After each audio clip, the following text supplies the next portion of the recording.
Hello, you've caught me trying on my new uniform. This is the uniform I talked about last time I saw you. Well, I'm ready to wear it now. It's my E.A.W. uniform. Well, I bet a lot of you will be saying, E.A.W? What does that stand for? Well, it stands for the Electrical Association for Women. It's been around a while now, 1924 it started, and it's because of a lady called Mrs. M. Matthews. She could see the importance to popularise the domestic use of electricity. One day she went to do haymaking, and a farmhand told her, "Now ma'am, this is a job where you can work hard or you can work light. What you want to do is work light." And Mrs. Matthews thought of all us women, the drudgery of the hard work we were doing keeping a home, when really with electricity we could be making light work of it. Now, one of the important roles of the E.A.W. is education, and since 1924 they've done a sterling job in encouraging the education of the use of electricity in schools and domestic science colleges, such as electrical safety, how to use the new electrical appliances that are available, learning about how meters, fuses and switches work. Now, it was Mrs. Parks who introduced me to the E.A.W. Her and Mr. Parks run the electricity showroom in town, and quite often she has to run the shop on her own when Mr. Parks is out of town. And when he's away, she wanted to be able to tell the customers exactly how these new electrical appliances work. So she joined the association very early on, and she's taken a diploma in electrical housecraft. That's for demonstrators and saleswomen of a senior nature. There's also a diploma for teachers too, taught through lectures and courses with practical tests at the end. She encouraged me to go along to a course too. She thought it would be a good idea to take the home workers certificate, and then I could pass on the information that I learnt about to the other members of the Women's Institute.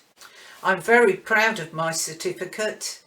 Now, although the war has curtailed many of our activities, local branches are still doing their bit for the war effort. We've been mending, knitting, fundraising. Some branches raised over £1,000 for national savings in their Wings for Victory week. Apparently, Scottish branches have purchased electric blankets for those poor rescued seamen. Another branch totally equipped a hut on an anti-aircraft site. And demonstrators are still going off showing ATS girls what they can expect in their homes for the future. Now, the E.A.W. have also been producing some educational publications. Do look out for their electric economy leaflet and also their cheerful rationing cards, each of which has a recipe showing you how to make the most of what we've got a lot of rather than using what's rationed. Now, Mrs. Parks and I are going to Chatham Dockyards this weekend. We're in the courtyard behind the museum square. Do pop in and say hello.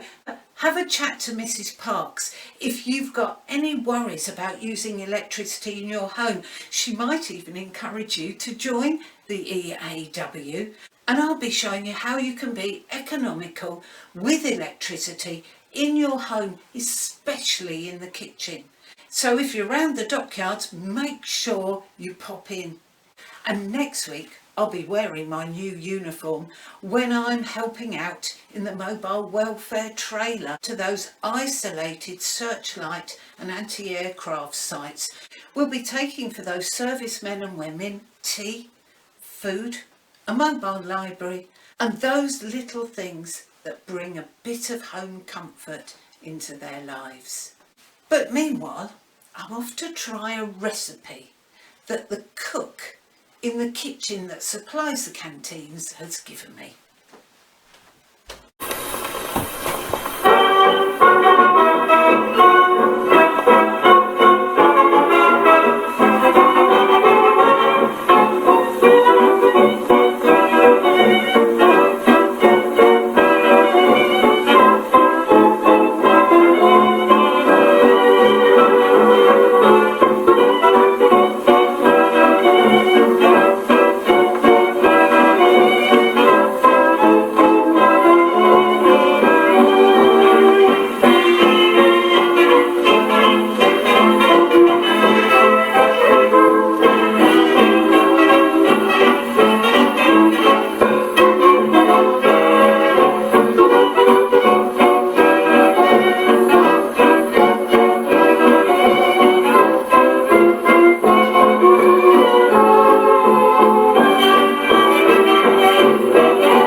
So I could love that girl of mine until the birdies awake and shine. Good morning.